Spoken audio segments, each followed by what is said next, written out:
It is easy to think the future arrives with fireworks. It rarely does. It usually arrives as a quiet update, a new button, a new default setting, a new tool that saves 10 minutes, then it saves an hour, then it saves a job role, and by the time people notice, the change already feels normal. By 2026, the biggest shift is not one device, it is not one app, it is the idea that work itself becomes automated in layers, not in one dramatic replacement, more like 1,000 small delegations, a calendar that writes its own agenda, a spreadsheet that explains itself, a support inbox that sorts, drafts, and replies, a design tool that suggests the next best version, a hiring system that screens, schedules, and summarizes. At first, it feels like help. Then it feels like the default. That is why the most important technology trends for 2026 are not just flashy gadgets. The real story starts with software. Because software is where habits change first. It is where businesses move first. And it is where everyday life gets rewritten without anyone asking permission. This is a countdown style story, but it does not have to feel like a list. It is more like a map. Each trend connects to the next. Each one pushes in the same direction, toward a world where intelligence is built into everything, and where people spend less time doing steps and more time deciding goals. There is also a reason this matters right now. AI is not only getting smarter, it is getting easier to use. And it is moving from the cloud into local devices. That one shift changes everything. Because once AI lives closer to the user, it can be faster, it can be more private, and it can run in the background like a utility. So the question is not whether these trends will arrive. Many are already here. The real question is which ones will shape daily life first, and which ones will reshape work before anyone has time to debate it.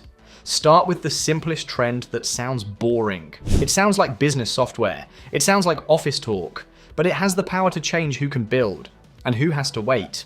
Low-code and no-code development is turning software creation into something closer to making a slide deck. Drag, drop, connect, publish. That is the promise. And the reason it matters is not just speed, it is access. For a long time, building tools belonged to a small group.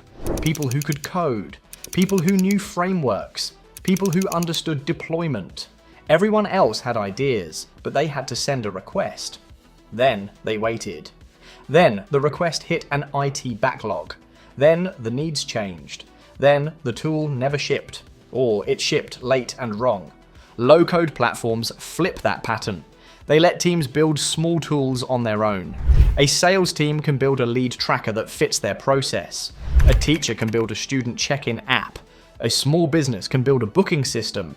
And they can do it without hiring a developer for every change. That sounds like a convenience, but it becomes a culture shift.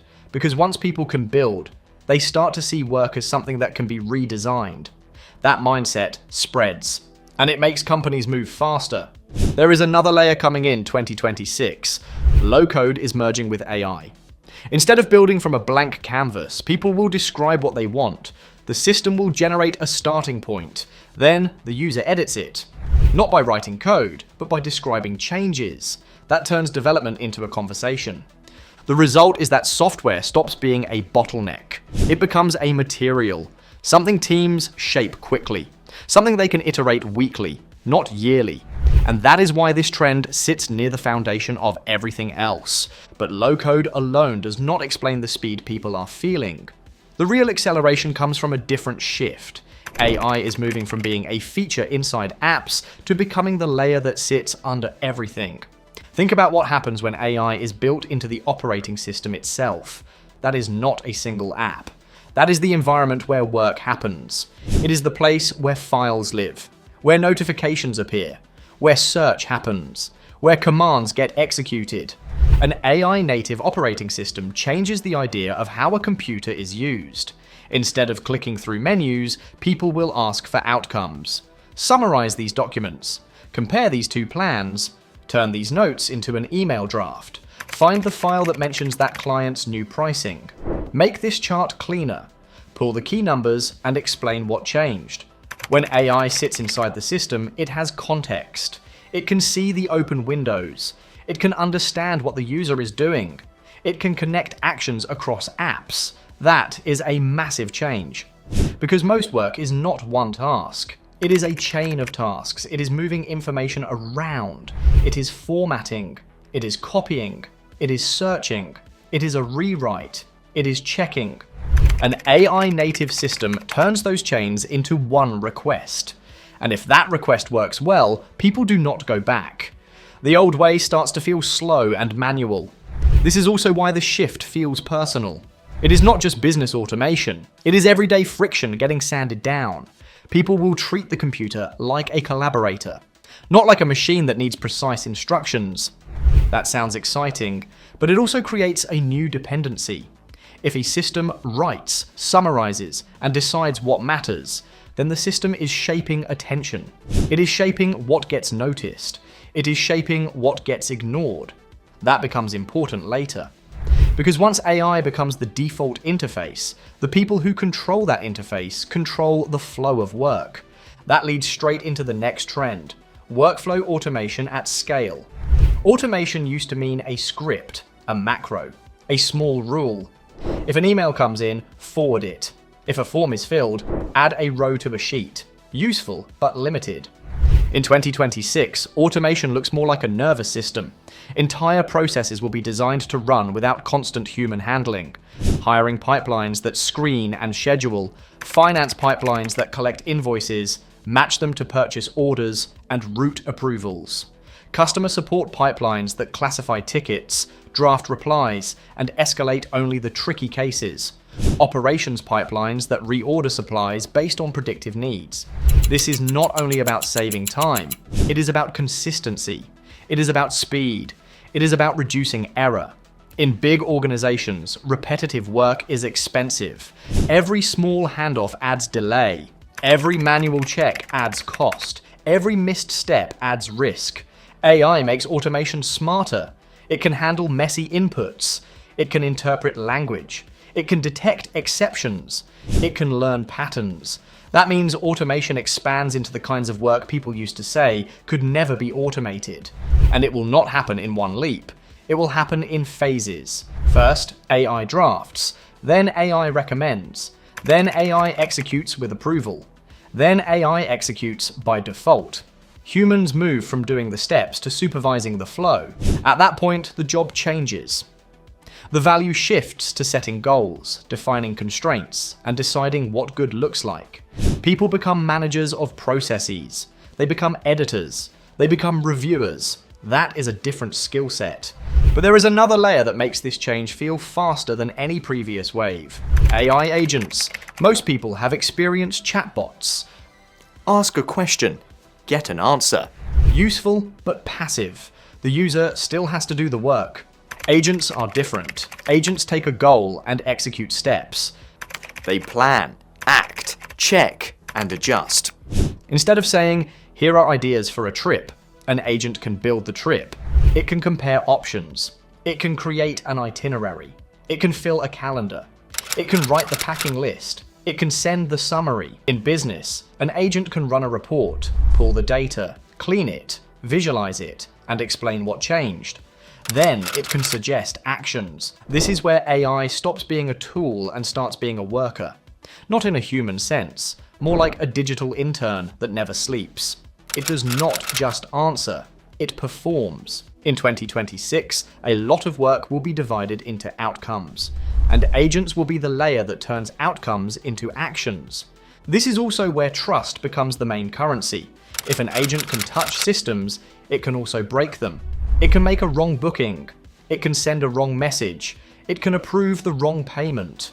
So the trend is not only for agents, it is agents plus guardrails, approval flows, permissions, logs, rollbacks, limits. The companies that win in this era will not just build the smartest agent, they will build the safest agent, the one that does not surprise users in the wrong way, the one that explains what it is doing, the one that can be audited. Agents also lead to something even more interesting: multi-agent systems. A single agent can do a lot, but a team can do more. The idea here is simple. Instead of one AI trying to be perfect, multiple AIs specialize and cooperate. One researcher, one writes, one checks facts, one runs calculations, one tests edge cases, one critiques the result. This mirrors how human teams work. It also makes the output more reliable, because the system can verify itself. It can catch errors. It can be argued. It can negotiate trade-offs. In practice, multi-agent systems will show up inside business platforms. A marketing team might have an AI team that drafts a campaign, checks brand tone, predicts performance, and generates variations. A finance team might have an AI team that validates invoices, flags anomalies, and forecasts cash flow. A security team might have an AI team that monitors logs, correlates threats, and recommends responses. The key idea is that AI becomes organizational, not just personal. It becomes something like an internal workforce of specialized tools. This is why 2026 will feel like a turning point. Not because people wake up to a new invention, but because companies start delegating whole workflows. And once a workflow is delegated, it rarely goes back to manual. Now, here is the tension. If AI is inside the operating system, inside workflows, and inside agents, it is everywhere. It touches data. It touches decisions. It touches people's messages. That triggers the next set of trends. Privacy first, AI and regulation. For years, the common AI pattern was simple. Send data to the cloud, run a big model, send back results. That worked, but it created a privacy problem. It also created a latency problem. And it created a dependence on constant connectivity. In 2026, more AI will run locally, on phones, on laptops, on private servers. That changes the privacy equation. If the data does not leave the device, it is easier to protect. It is also faster, and it can work offline. This shift is partly technical, but it is also political. Governments are pushing rules around data handling. People are getting more sensitive about where their information goes. Businesses are dealing with compliance. Healthcare and finance have strict rules. Even everyday users do not want a personal assistant that sends everything to someone else's server. Local AI becomes a selling point. It becomes a trust feature. The pitch becomes, "This stays with you." That will matter more as AI starts seeing everything. But local AI is not a perfect solution. Some tasks still need heavy computing. Some models still need cloud scale. So the real trend is hybrid AI. Some work happens locally, some happens in secure environments, some happens in the cloud, and users may not even notice the difference. This is where confidential computing comes in. It is one of those terms that sounds like a niche technical idea, but it solves a very real problem. Most encryption protects data when it is stored or transmitted. Confidential computing aims to protect data while it is being processed. That means even a cloud server running the computation cannot see the raw data in plain form. It is processed inside a protected environment. Why does that matter? Because AI workloads often require sensitive data. Medical records, financial transactions, private business documents. If those are used in AI systems, the risk is exposure. Confidential computing reduces that risk. It creates a safer way to use powerful computing without giving up control. This trend will expand because companies want both power and privacy. They want the best AI, but they do not want to leak data. They also want to comply with regulations. Confidential computing becomes part of the trust stack. It sits alongside encryption, access control, and auditing. And that leads to AI governance and regulation. This is the part many people ignore until it hits them. By 2026, regulations will shape which AI features ship and how. Governments are moving from discussion to frameworks. The main pressure points are predictable: high-risk uses, transparency, data usage, consumer protection, safety testing, accountability when AI makes mistakes, and controls around the most powerful models.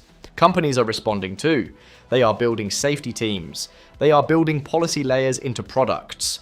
They are trying to prove they are being responsible, because the alternative is restrictions they do not control.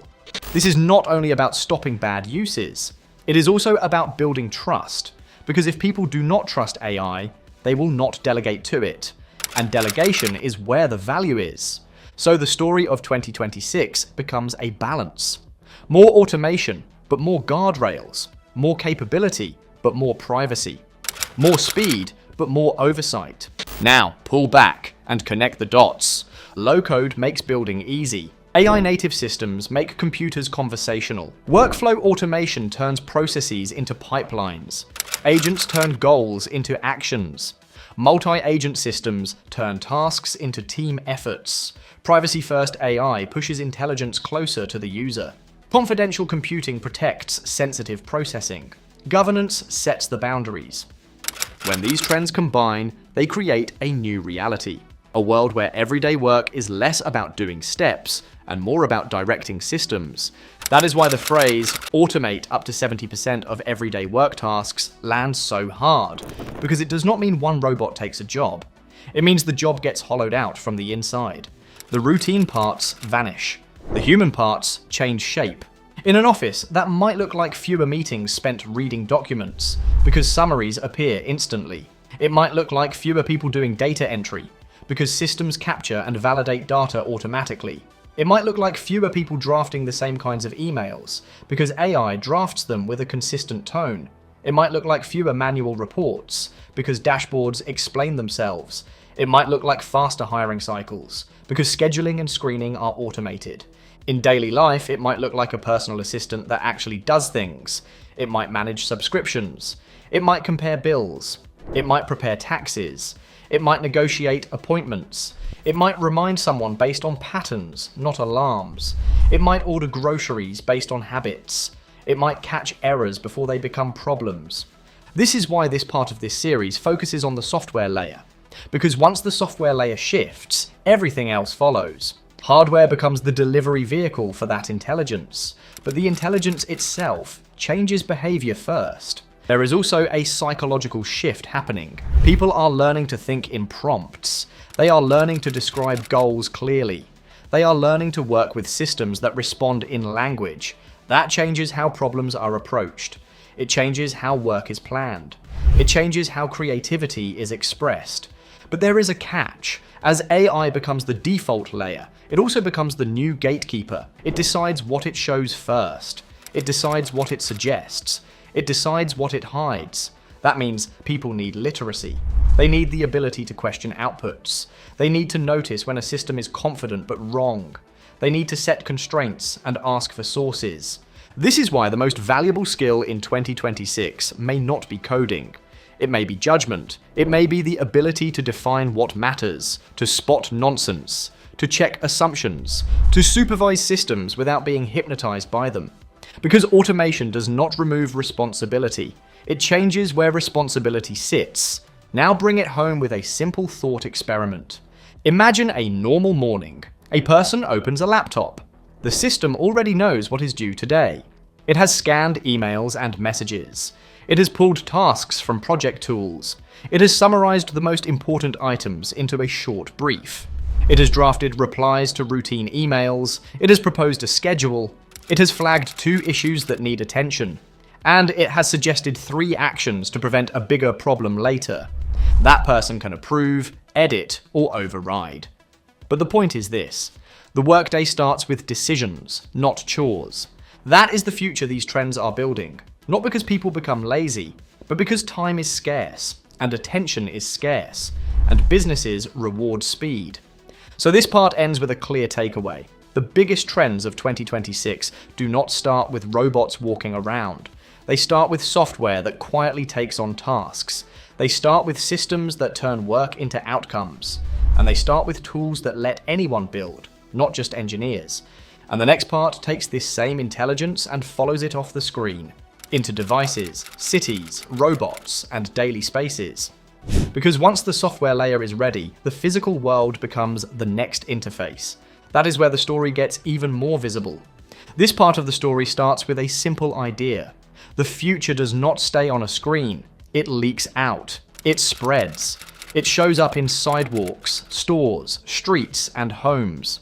And it does not announce itself. It just starts working. In the first part, the biggest changes lived inside the software. Systems began acting like co-workers. Workflows began running without constant supervision. Tools began turning goals into actions. That alone can reshape how people work and think. But the real momentum begins when the same intelligence moves into the physical world, when it is no longer trapped inside apps, when it is built into devices, built into infrastructure, built into machines that move, built into the spaces where daily life happens. That is what it is really about. It is the world becoming programmable. The easiest place to see it is not in a fancy lab. It is in the boring places. Warehouses, store aisles, traffic intersections, delivery routes, places where small improvements add up fast, places where time and labor are expensive, places where being even a little smarter saves real money. Start with the trend that quietly connects nearly everything. Smart infrastructure and the Internet of Things, but upgraded. Not just sensors that report data, systems that respond, systems that adjust, systems that act. For years, the Internet of Things was sold as visibility. Put sensors on machines, put sensors in cities, collect data, watch dashboards, make better choices later. That was the first stage. It was useful, but limited. It was like installing cameras and never hiring anyone to look at them. IoT 2.0 changes the purpose. The goal is not just to know what is happening. The goal is to change what happens in real time. A city that measures traffic is informative. A city that adjusts traffic signals dynamically is efficient. A building that tracks energy usage is interesting. A building that balances its own energy load is powerful. A factory that logs machine vibration is cautious. A factory that predicts failure and schedules maintenance before downtime is profitable. This is why smart infrastructure is becoming one of the defining trends of 2026. It is not a gadget trend. It is a systems trend. It is about coordination at scale. In some places, traffic systems already adjust based on real-time congestion. That seems small, but it changes how a city feels. Less wasted time at red lights, fewer sudden choke points, faster emergency response routes, more predictable commutes. When traffic becomes responsive, it becomes less frustrating. Warehouses are doing a version of this too. Sensors track inventory, location, temperature, and movement. That lets a system know where items are without manual scanning. It lets it anticipate bottlenecks. It lets it reroute work. It lets it tighten delivery promises. Utilities are moving this way as well. Power grids are becoming more distributed. Loads shift across neighborhoods. Solar input fluctuates. Electric vehicles add demand. A smart grid can balance that in real time. Not perfectly, but better than a static system. Even street infrastructure is getting multi-purpose. Smart poles can bundle lighting, cameras, air quality sensors, and connectivity. Some can even support charging. That sounds futuristic, but it is the same pattern again. Combine sensors with action. But here is the catch. None of this works smoothly if every device has to phone home to a distant cloud server for every decision. The cloud is powerful, but it introduces delay, it introduces cost, and it introduces privacy risk. That is why the next trend is not optional. It is the engine behind the whole thing. Edge AI chips everywhere. Edge AI means the intelligence lives closer to the data, on the device itself, in a local gateway, in a private server near the source, not always far away in a data center. This changes three things at once. First, speed. A local system can respond instantly. It does not wait for a round trip across the network. Second, reliability. If the internet connection drops, the system can still function. Third, privacy. If the data never leaves the device, it is easier to protect. This is why the next wave of phones and laptops is packed with special hardware designed for AI workloads, neural processing units, dedicated accelerators. Chips are built to run models efficiently. These are not just for fun features. They are for making AI feel like part of the device, not a service that might lag or fail. Edge AI also makes robotics dramatically more capable. A robot moving in the real world must react in real time. It cannot hesitate. It cannot wait seconds for a server response. It needs local vision, local mapping, and local decision making. That brings the story to the most visible part. AI-enhanced robotics in retail and logistics. There is a reason robotics is hitting retail and logistics first. It is a perfect storm. These industries are huge. They are operationally complex. They rely on repeatable steps. They face labor pressure. They have thin margins, and small efficiency gains scale into massive savings. Also, retail and logistics have a clear metric. Did the item move? Did it arrive? Was the shelf stocked? Was the package sorted? Was the route efficient? Robots thrive when output is measurable. In retail stores, one of the biggest pain points is shelf accuracy.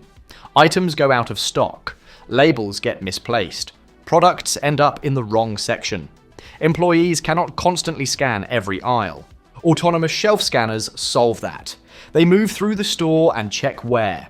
They detect missing products. They flag pricing mismatches.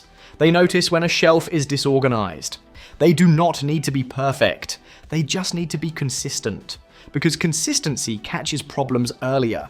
This leads to better inventory accuracy, better shelf availability, better customer satisfaction, and fewer wasted labor hours doing repetitive checks. Now add delivery robots. Many people have seen small robots delivering food on campuses. They look simple, but they prove something important. Autonomy can exist in everyday environments. These robots rely on mapping, sensors, and careful routing. They handle sidewalks, curb ramps, and foot traffic. They are not flawless, but they work well enough in controlled areas. Campuses and planned communities are ideal because the environment is somewhat predictable. That is how the rollout usually happens. Start where the world is easier. Expand slowly. The value is not only convenience, it is also labor efficiency. A restaurant can serve more orders without hiring more drivers. A campus can reduce delivery traffic. A business park can move items between buildings. Then there are warehouse robots. Warehouses are the heart of modern commerce, and they are under constant pressure to move faster. Warehouse automation already exists in many forms, from conveyor systems to mobile platforms. The new wave adds more flexibility. Robots that can pick, place, and move varied objects. Robots that can work alongside people without strict cages. Robots that use vision to identify items in messy bins. This is where AI makes the difference.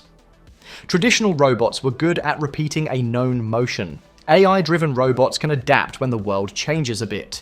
They can recognize objects in different orientations. They can adjust the grip. They can handle new layouts. They can deal with partial uncertainty. That matters because real warehouses are not perfectly controlled. Items vary. Packaging varies. Lighting changes. People move around. Forklifts appear. Boxes get stacked differently. The more a robot can handle those messy edges, the more useful it becomes. Now it is time for the trend that gets the most headlines. Humanoid robots are going commercial. Humanoid robots have always been a spectacle.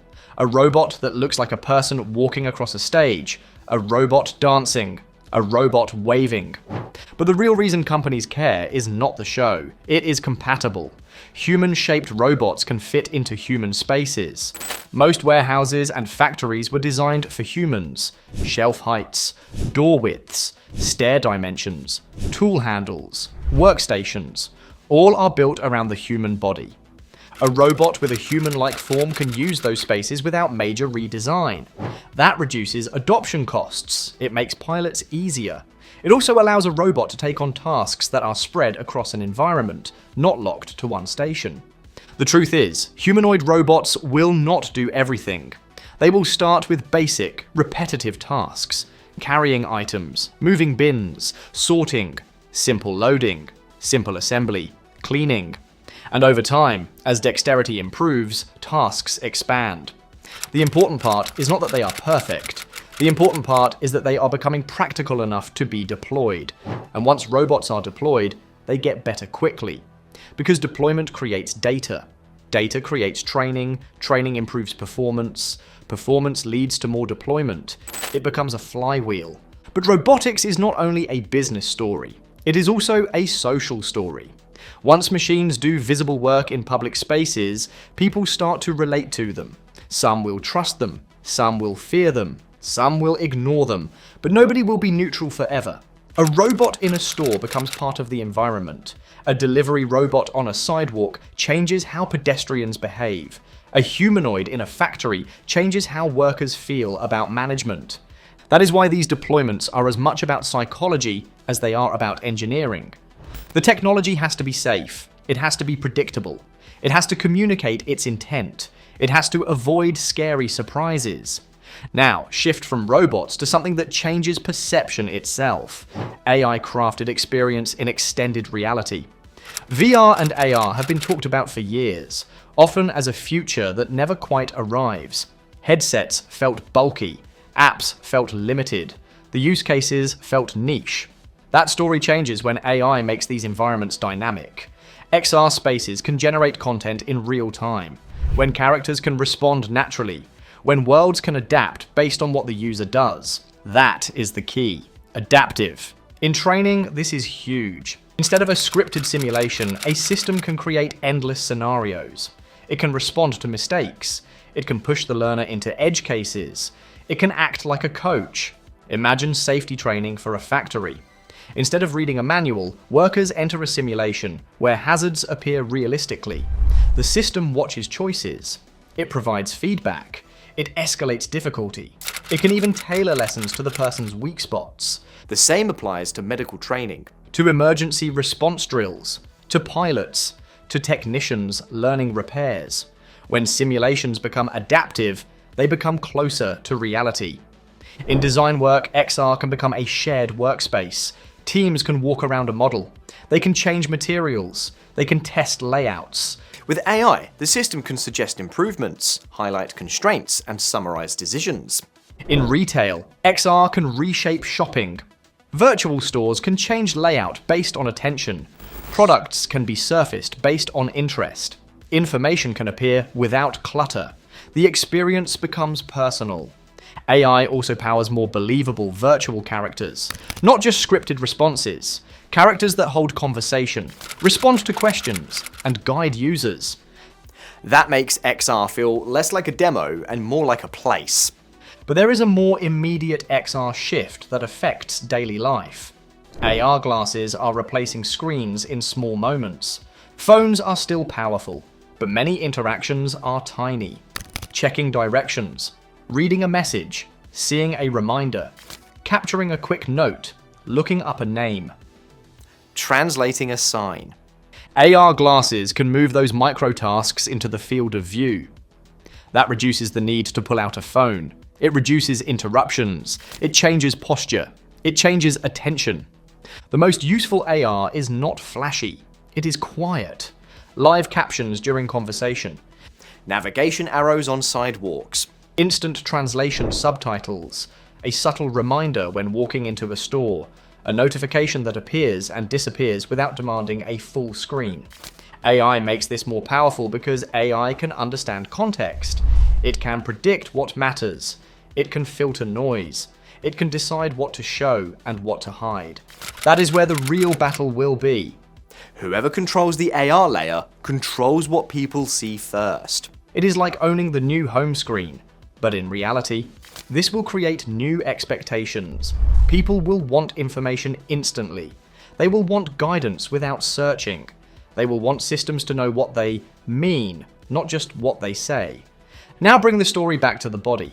Wearables that know the user better than the user knows themselves. Wearables have already become common. Watches, rings, bands, they track steps, heart rate, and sleep. That is now baseline. The trend for 2026 is interpretation, turning raw signals into actionable insights. Most people do not want graphs. They want decisions made easier. They want to know if they should push hard today or rest. They want to know if stress is rising. They want early signs of sickness. They want to understand why sleep feels bad. Wearables now measure patterns over time. Heart rate variability, resting heart rate shifts, skin temperature changes, oxygen trends, breathing irregularities, movement during sleep. These signals can indicate fatigue, recovery, and illness before symptoms appear. Not always, but often enough to matter. The next wave aims at even harder metrics like continuous blood pressure trends and non-invasive blood sugar monitoring. Those are technically challenging, but the direction is clear. More signals, less friction. AI then becomes the translator. It turns data into guidance. It could be said that recovery is down, reduce intensity. It can be said that sleep patterns suggest stress and adjust the schedule. It can be said that temperature and heart rate trends suggest illness. Take it easy. That is powerful, but it raises privacy stakes. Health data is sensitive. It can reveal habits, conditions, and vulnerabilities. If misused, it can affect insurance, jobs, and personal life. That is why privacy-first computing becomes critical here. Local processing matters. Secure storage matters. Clear user control matters. These are not just nice features. They are the difference between trust and backlash. Now, step back and connect what this part has covered. Smart infrastructure makes environments responsive. IoT 2.0 turns sensing into action. Edge AI chips make devices think locally. Robotics moves from demos into deployment. Humanoid robots begin commercial work in human spaces. XR becomes adaptive rather than scripted. AR glasses push information into the field of view. Wearables turn the body into a readable system. All of it pushes the same theme. Technology becomes ambient. It blends into daily life. It becomes less about using a device and more about living inside a network of intelligent systems. That also means the future becomes harder to opt out of. A person can choose not to wear a headset. But they cannot choose whether traffic signals are smart. They cannot choose whether a warehouse is automated. They cannot choose whether stores use scanning robots. They cannot choose whether a city uses sensors. This is where social questions become unavoidable. Who owns the data? Who controls the systems? Who decides what gets optimized? Efficiency for whom? Safety by what standard? Convenience at what privacy cost? Even the idea of personalization becomes tricky. Personalized experiences can be helpful. They can also be manipulative. The same system that surfaces useful information can also surface ads. The same system that guides can also nudge. So the story is not only exciting, It is also the moment the stakes rise. these technologies are moving from optional tools into shared infrastructure. And once something becomes infrastructure, it shapes everyone, not just early adopters. Here is a simple way to picture it. Imagine walking through a normal day in 2026. The streetlights adjust brightness based on movement. The traffic signals adapt to congestion. Public displays change based on crowd flow. Delivery robots roll past with groceries. Stores have scanners that keep shelves accurate. A warehouse nearby is packed with mobile robots sorting packages. A factory uses humanoid machines to move parts between stations. A person wears glasses that show navigation arrows and live captions. A ring notices a temperature shift and suggests resting. None of this feels like science fiction. It feels like a layer of subtle assistance. It feels like the world is paying attention. And that is the key. The world becomes reactive. The world becomes responsive. The world becomes optimized. Part 2 can end as a standalone message with one clear takeaway. 2026 is not only about smarter software, it is about smarter environments. The same intelligence that writes emails and runs workflows is now driving robots, guiding city systems, and interpreting the body. Next part takes the story into the highest stakes territory. Health and biotech that becomes predictive, mobility that becomes more autonomous, cybersecurity that moves from reacting to preventing. Quantum computing is moving closer to practical value, and brain-computer interfaces that blur the boundary between thought and action. Because once the physical world becomes programmable, the next question is not what can be built. The next question is, what should be allowed to touch human life directly? This begins with a hard truth about progress. The more powerful technology becomes, the less forgiving mistakes feel. In the first part, intelligence reshaped office work and software. In the second part, it spilled into the streets and machines. Now, the story reaches places with real consequences. Health, safety, mobility, and security come into focus. These changes do not feel like optional upgrades anymore. They feel like systems people lean on. And once people lean on a system, trust becomes the real product. By 2026, more tools will act before being asked. They will predict, recommend, and sometimes execute automatically. that can save time, reduce cost, and even protect lives. It can also create new kinds of risk and dependence. A wrong suggestion in entertainment is annoying. A wrong suggestion in medicine is frightening. A wrong action in cybersecurity can shut down a company. A wrong assumption in transportation can cause harm fast. So the final trends are not just shiny inventions. There are shifts in how decisions get made. There are shifts in what people delegate to machines. And there are shifts in who gets held accountable afterward. The biggest human-facing trend is AI in healthcare getting personal and predictive. Medicine has been reactive for a long time. Symptoms appear, then tests get ordered. A condition worsens, then treatment begins. That pattern works, but it often arrives late. And in health, time is everything. AI changes the order of events. It pushes care closer to prevention and early warning. It looks for patterns before a person feels sick. It notices subtle changes people dismiss. It compares a new case against countless prior cases. It highlights risks hiding inside ordinary data. It can do that quietly in the background, which matters when hospitals are overloaded and clinicians are stretched thin. Imaging is one of the clearest examples. Scans contain more detail than any human can fully measure at speed. Radiologists are skilled, but attention is limited, and fatigue is real. AI can help by flagging suspicious regions early, ranking scans by urgency, and reducing missed findings in busy environments. It does not replace clinical judgment. It changes how that judgment is focused. It helps clinicians spend their time on the hardest decisions, instead of scanning for needles in haystacks. Another major shift is continuous monitoring in hospitals. Patients generate streams of vital sign data every minute. Humans cannot watch every stream without missing something. AI can watch trends and detect dangerous shifts before they become obvious. It can warn staff before a sudden crash. It can flag sepsis risk earlier than symptoms. It can spot rising cardiac risk hours before an event. The difference between an early alert and a late alert can be the difference between recovery and catastrophe. That is why hospitals keep experimenting with these systems, even when adoption is uneven and cautious. Now, bring that same idea into everyday life. Wearables already track sleep, stress, and heart patterns. By 2026, the real change is interpretation. People do not want charts and raw numbers. They want clear guidance that fits real life. They want to know if they should push hard today or back off.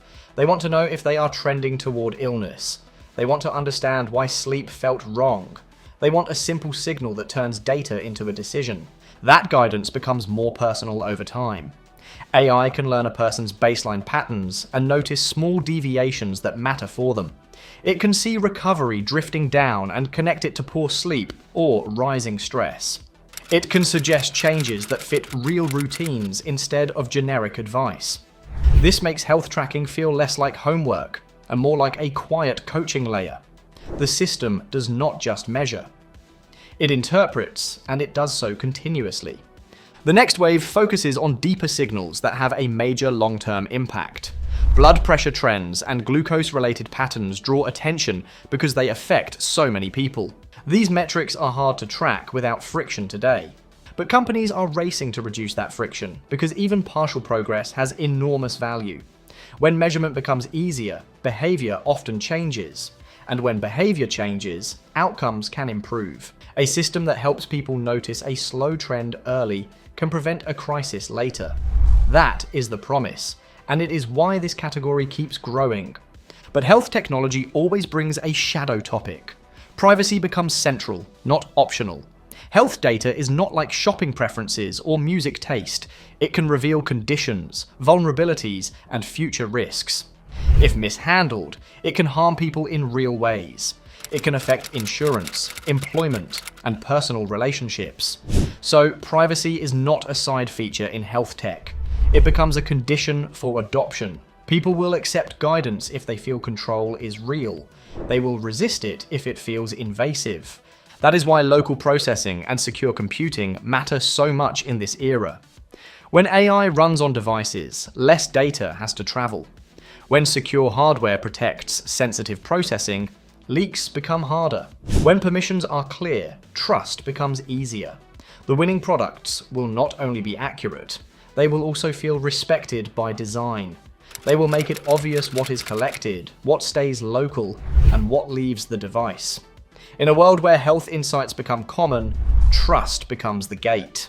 Now widen the lens from healthcare into biotech, because it is where AI becomes an accelerator for discovery. Biology is complex, and experiments are expensive. The space of possibilities is enormous, and small changes can lead to surprising outcomes. AI does not erase that complexity, but it helps navigate it. It makes the search space more searchable. It helps researchers explore faster and more intelligently before they commit to costly lab work. Drug discovery is a clear example. Many candidates fail late in development, and that failure is expensive. AI can narrow the search earlier by predicting which molecules are more likely to bind effectively, simulating interactions, and suggesting better variants. That does not mean instant miracle cures. It means the funnel becomes smarter.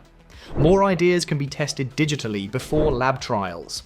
That can shorten timelines, reduce wasted effort, and make smaller labs more competitive. When exploration costs fall, more projects become possible. That includes projects for rare diseases that were not profitable under older models. Biotech also changes agriculture in a way that affects everyone, even if they never think about it directly. Farms increasingly use sensors, drones, and precision tools. AI can interpret soil readings and crop images, predict stress and disease, and recommend targeted watering and fertilizer use. That reduces waste while protecting yield. It also helps farming stay resilient in the face of unpredictable weather. As conditions become more volatile, resilience becomes a competitive advantage and a necessity. This leads to a broader shift that will define the next phase of medicine. Personalized care becomes more realistic at scale. Genetic signals and medical histories can guide choices. AI can help match treatments to likely responses and suggest plans based on similar profiles. It is not perfect, and it will always require human judgment. But as data grows and models improve, the trial and error approach becomes less dominant. That changes outcomes, and it changes expectations. People begin to expect medicine to be tailored, not generic. Now move into mobility, because it touches daily life at massive scale. Autonomous vehicles keep advancing, but the path is uneven. The dream of full autonomy everywhere is still harder than early hype suggested. Roads are messy, the weather changes fast, and human drivers behave unpredictably. So the near-term story is practical. Semi-autonomous features become more common and more capable, and cars gradually handle more of the routine workload. This change feels quiet, but it is huge. Highway driving is tiring and repetitive. Assistance systems can reduce fatigue and reduce mistakes. They can keep lanes, manage spacing, smooth braking, warn drivers about hazards, and intervene when crash risk spikes. Even modest improvements in safety matter when applied across millions of daily trips. By 2026, more vehicles will ship with these features as expected defaults rather than luxury add-ons. They will improve through better sensors, better models, and better integration. They will handle more conditions with fewer awkward handoffs, even while human supervision remains essential in many contexts. Robo-taxis and shuttles remain part of the story, but their spread will not be uniform. They work best in controlled areas, defined zones, and mapped routes. Rules, liability, and public acceptance will shape progress, and each incident will trigger debate and policy changes. That is normal when safety meets automation. The public does not treat a software bug like a car crash, and it should not. So the rollout will be cautious in some places and faster in others, and the map of adoption will look uneven. As vehicles handle more, the inside of the car changes too. A car becomes a place for work, media, and planning. Commutes become time that can be used differently. That shift influences entertainment, advertising, and platform competition. If attention shifts inside the car, content follows. The vehicle becomes a new kind of screen ecosystem, and the same platform battles that shaped phones will show up in dashboards and in cabin interfaces. Once again, whoever controls the interface can shape what people see, what they do, and what they trust. Now comes the darker counterpart of connectivity. Preemptive cybersecurity becomes a default requirement. As systems become smarter, attackers become smarter too. Cyber threats scale because automation helps criminals as well. Phishing becomes more convincing and more targeted. Malware evolves faster than signature-based tools can track. Ransomware pressure rises as organizations rely on uptime. A single breach can halt operations quickly, and the cost is not only money, it is trust, reputation, and safety. Traditional security often reacts after something breaks. Logs get reviewed after damage occurs. Teams scramble after systems are already compromised. That approach fails when attacks move at machine speed. So the trend shifts toward real-time defense. AI models watch networks and endpoints continuously. They learn normal behavior patterns for each environment. They flag anomalies that suggest early-stage intrusion. They correlate signals across systems faster than any human team can, and they produce clear summaries, so the response is faster. A strong system does more than alert. It can isolate suspicious devices automatically, quarantine files before they execute, block unusual data transfers midstream, and trigger credential resets when risk spikes. The goal is to reduce the window attackers have to spread. That window is often the difference between a small incident and a full shutdown. By 2026, many organizations will treat AI security as a core layer, not an optional add-on, because the volume and speed of threats will be too high for humans alone. But preemptive defense has its own risks. False positives can disrupt normal business. A bad block can shut down a critical service. Overreactions can become their own kind of harm. So these systems need careful tuning and human oversight. They also need transparency for investigations afterward. If a model acts, someone must know why. Otherwise, trust collapses the moment a system causes damage while trying to prevent it. Cybersecurity also loops back into privacy in a surprising way. Security tools often see sensitive data flows. They must protect what they monitor by design. This is where secure processing becomes essential. Organizations want a strong defense without creating new exposure. They want to detect threats without leaking the very data they are protecting. That balance becomes a competitive advantage. It also becomes part of compliance, especially in finance, healthcare, and critical infrastructure. Now shift to the most hyped frontier that often gets misunderstood. Quantum computing edges closer to real utility, but in a specific way. For years, quantum was framed as an instant revolution. That framing created unrealistic expectations. The reality is slower and more technical. Progress is not only about more qubits, it is also about stability, error correction, and reliable control. A smaller, steadier system can be more useful than a larger, chaotic one. The nearer-term impact will likely appear in specialized workflows. Chemistry simulation is often mentioned because molecules and materials are complex to model classically. Quantum systems might simulate certain interactions more naturally, which could help materials, science, and drug research. Optimization is another major candidate. Routing, scheduling, and resource allocation problems can become expensive quickly. Even modest improvements can save industries serious money. By 2026, more hybrid approaches will appear, where classical systems do most of the work, and quantum processors handle specific sub-problems. This is not a consumer device story. It is an enterprise and research infrastructure story. Quantum progress also triggers a long-term security conversation. If powerful quantum systems arrive later, certain encryption methods could be threatened. Organizations plan for this long before it becomes urgent. That is why post-quantum cryptography work continues. The average person may never notice these changes directly, but the digital world depends on encryption everywhere, so preparations become part of long-term stability planning, like reinforcing a bridge before traffic increases. Now the story reaches the edge of human capability. Brain-computer interfaces move from experiments to real use. This trend feels like science fiction to many people, but the early direction is mostly medical and practical. The goal is not fantasy mind reading. The goal is to restore communication and control. For people with paralysis, that goal can be life-changing. For stroke recovery, it can be deeply meaningful. For people who cannot speak, it can reopen a connection with the world. A brain-computer interface tries to translate intention into action. Neural signals correlate with attempted movement or selection. A model learns patterns and improves with training. Over time, control can become smoother.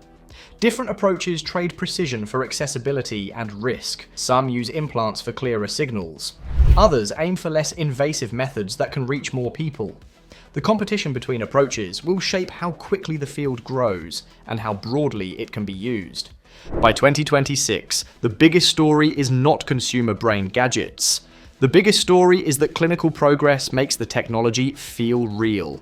Successes in controlled settings raise public awareness quickly. That awareness brings funding and hype, but it also brings harder questions. Because neural data is deeply personal, it raises issues of ownership, consent, and security.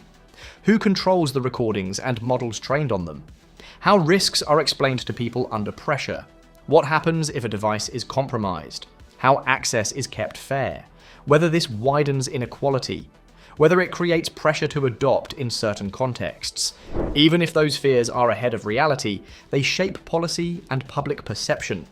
This is why ethics cannot be an afterthought for brain-linked technology. It becomes part of the design. It becomes part of the regulation. It becomes part of public trust. Once the boundary between mind and machine begins to blur, society demands strict limits and clear accountability. And companies need that trust to keep building. Now connect all these trends into one picture. Healthcare becomes more predictive and personal. Biotech accelerates discovery and precision in labs and farms. Vehicles become increasingly semi-autonomous in everyday driving. Cybersecurity becomes preemptive because threats move too fast. Quantum computing moves closer to practical research workflows. Brain-computer interfaces show real progress in clinical settings.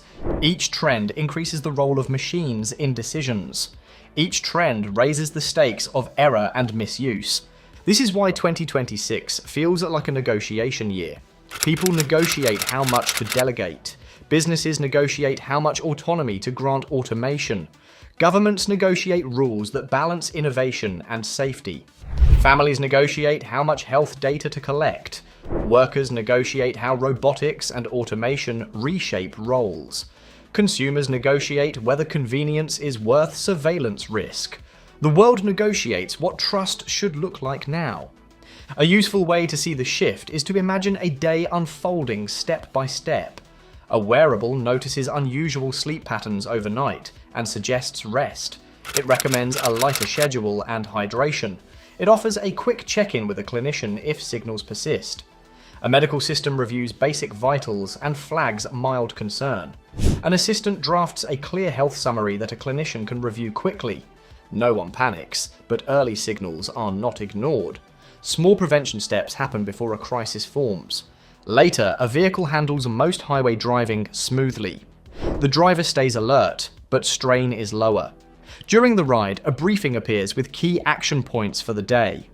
At work, a security system blocks a suspicious login and isolates a device before anything spreads. The team gets a clear explanation and next steps. Work continues with minimal disruption instead of chaos. In the background, a research team runs simulations to narrow down promising compounds before lab testing. Across town, a controlled shuttle route moves passengers safely. In a clinic, a patient practices neural control and makes small gains that add up over time. None of this looks like a single dramatic leap. It looks like the world is quietly getting more proactive. This picture is not meant to sound perfect. The benefits are real, but so are the risks. Automation can reduce errors, but it can also hide mistakes inside a black box. Prediction can prevent illness, but it can also create anxiety if signals are misunderstood. Security systems can block attacks, but they can also overreach. Semi-autonomy can reduce fatigue, but it can breed complacency if people trust it too much. Brain interfaces can restore function, but they raise deep privacy fears. The trade-offs become part of daily life. So the most valuable skill in this era becomes informed supervision. Not everyone needs to be an engineer, but many people will need basic literacy in delegation. They need to know what a system can do and where it often fails. They need to check high-stakes decisions and control permissions carefully. They need to understand what data is being collected, what stays local, and what is shared. Convenience without control becomes a fragile bargain, and people will learn that through experience. This is also why regulation will matter more than ever, not because rules stop innovation entirely, but because rules create boundaries for deployment. When boundaries are clear, adoption becomes safer. Healthcare needs standards, testing, and accountability. Transportation needs clear safety cases and reporting. Cybersecurity needs oversight for automated actions. Neural technology needs strict consent and data protection. Without that structure, the backlash after a failure can freeze progress for everyone. The final message is simple. 2026 is not just a tech showcase year. It is a shift in how life gets managed. More tasks will be delegated to systems by default. More choices will be shaped by predictions and recommendations. The world will feel smoother in many places. It will also feel more mediated and more monitored. That tension will define public debates and personal choices. Taken together, these trends point to one reality. 2026 won't feel like robots taking over. It will feel like chores disappearing, workflows running themselves, and people starting the day with decisions instead of busy work. But the smoother the world gets, the more important judgment becomes, because delegation doesn't remove responsibility. It relocates it. The question to carry forward is simple and unsettling. As more gets automated by default, who stays accountable when the system gets it wrong?